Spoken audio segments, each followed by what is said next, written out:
Praise the Lord. मैं अभी अपनी बाइबल स्टडी में था और मैं नीति वचन पढ़ रहा था 17 अध्याय, और उसमें एक 90 पद पर आकर मेरी नज़र रुक गई और वहाँ पे इस प्रकार से लिखा था, जो दूसरे के अपराध को ढांप देता है वो प्रेम का खोजी है। हालेलुया।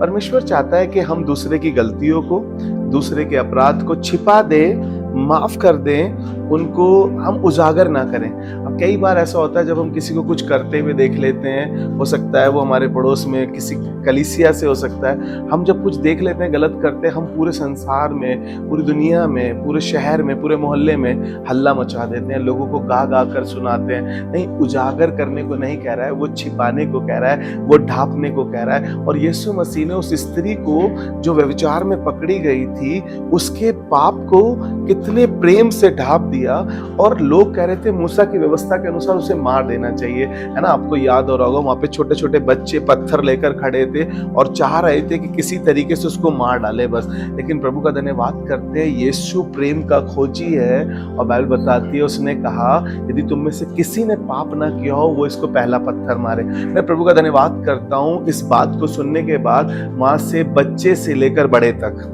कोई रुका नहीं, क्योंकि सबने पाप किया था। बाइबल बताती है सबने पाप किया और परमेश्वर की महिमा से रहित है। और परमेश्वर चाहता है कि हम दूसरे के अपराध को ढांप दें। हो सकता है आपके पड़ोस की हो सकता है आपकी कलीसिया की हो सकता है वो जवान बच्चा, आप उसे जानते हो, लेकिन जरूरत नहीं है कि उसके पाप को हम उजागर करें। यीशु मसीह ने तो उस डाकू के पाप को भी ढांप दिया था। आपको मालूम है किस तरीके से उसके पाप को ढांपा था?